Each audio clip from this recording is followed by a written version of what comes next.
Добрый день, дорогие зрители! Меня зовут Юля, и вы на канале «Каревая жизнь на Кипре». 28 мая в Турции прошел второй этап президентских выборов, в котором победил Реджеп Эрдоган. Его соперником был Кемал Кылычдароглу, который набрал 48%, а Реджеп Эрдоган набрал более 52%, и тем самым продлил себе президентский пост, вышел на третий срок. Главный соперник Эрдогана, Кемал Кылычдароглу, выступал за изменение внешней и внутренней политики Турции, как в экономическом плане, так и в политическом.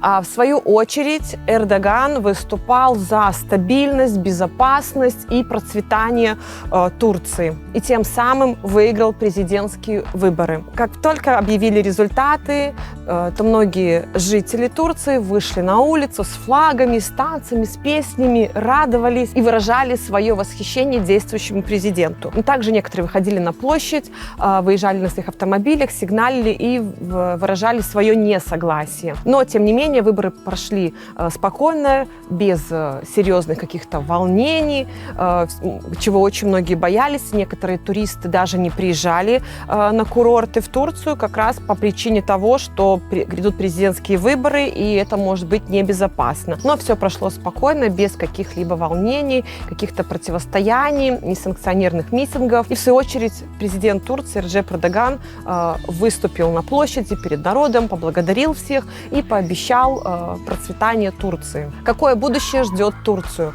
В июле 2023 года заканчивается международное Лозаннское соглашение, в котором через пролив Босфор и Дарданеллы мог проходить весь морской транспорт. Это соглашение перестает действовать, и это значит, что сейчас Турция сама может контролировать, кого и на каких условиях пропускать через этот пролив. Я считаю, что это даст такой экономический подъем, и уже Турция будет, возможно, вводить какую-то оплату. Следовательно, товары, между прочим, будут, естественно, дорожать в других странах, вот если так уже взять цепочку. А Турция будет, конечно, экономически развиваться. Также Турция с другими странами обнаружила в Средиземном море место рождения газа. И это также, когда уже будут добывать газ, и Турция говорила, что она может полностью обеспечить уже страну газом, и это увеличит ее, и также может продавать на экспорт. Поэтому это также увеличит экономику Турции. За последний год Реджеп Эрдоган на мировой арене проявил себя очень профессионально, как сильный политик. Он маневрировал, он уходил от сложностей. Конечно, на него давили, но он все делал для того, чтобы его страна развивалась и была в безопасности. Очень хорошо, когда президент болеет за свою страну, без каких-либо амбиций, нарциссизма, каких-то своих комплексов, а когда он искренне болеет за свой народ, и он хочет, чтобы на его земле всегда был мир, и его страна развивалась. Что поимеет Северный Кипр от экономического улучшения Турции? Все знают, что в 1974 году произошел конфликт, и Северный Кипр перешел под покровительство Турции. Уже все разобрались в этой информации, уже поняли, что совершенно была она искажена, эта история, из-за того, что не было соцсетей, не было журналистики, не было такого открытого доступа, все совершенно по-другому мировому сообществу преподнеслось, и, естественно, поэтому никто не признал данную территорию, и Северный Кипр считают оккупированной Турцией территорией. Ее только признает несколько стран. И экономически этой стране было всегда очень сложно.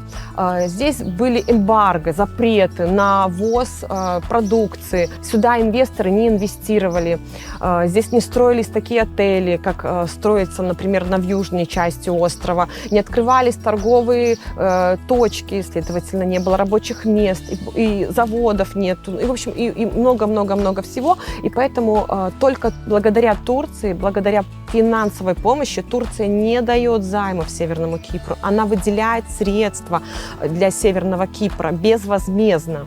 На улучшение дороги, вот как раз-таки вот сейчас делают дорогу Лаптал-Санжак. Но в новостях было написано, что Турция выделила определенную сумму денег для реконструкции дороги на таком-то участке. То есть Турция финансово напрямую помогает Северному Кипру. И если Турция будет процветать, богатеть, развиваться, то, следовательно, и Северный Кипр будет развиваться, богатеть и процветать.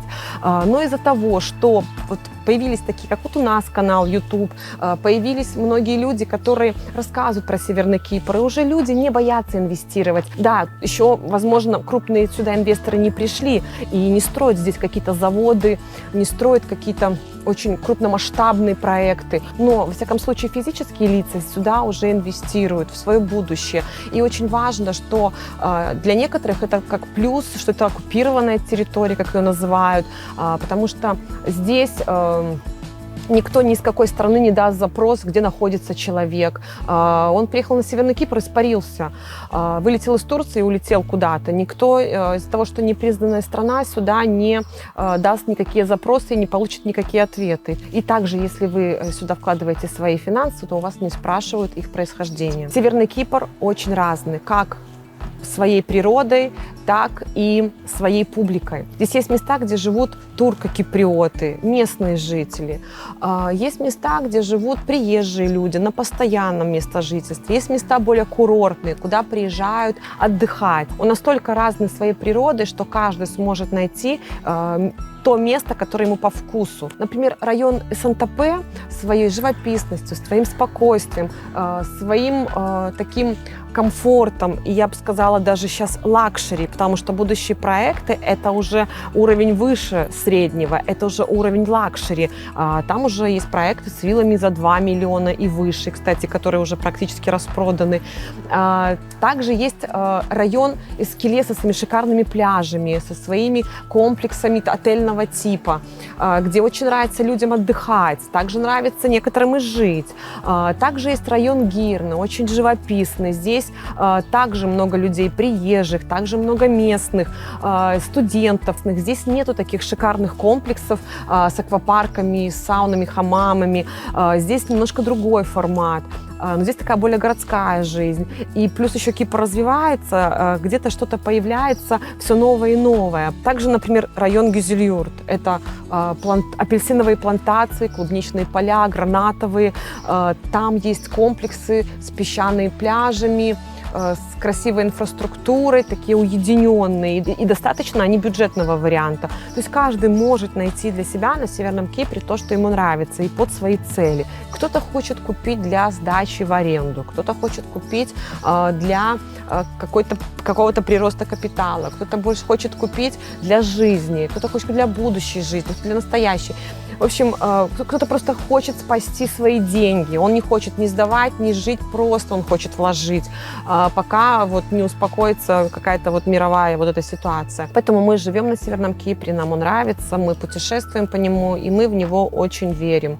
Для кого-то здесь не хватает инфраструктуры, я скажу, не секрет, для меня, как у меня растут дети, ребенок, мне где-то не хватает определенной инфраструктуры. Ну, кому-то инфраструктура не нужна, кто-то хочет жить в безопасности, кто-то хочет жить в спокойствии, и в не сильно дорогой стране, знать, что вот на пенсию на свою он сможет прожить. Особенно люди, которые получают пенсию в Америке или в Европе, в Израиле, здесь прекрасно себя чувствуют.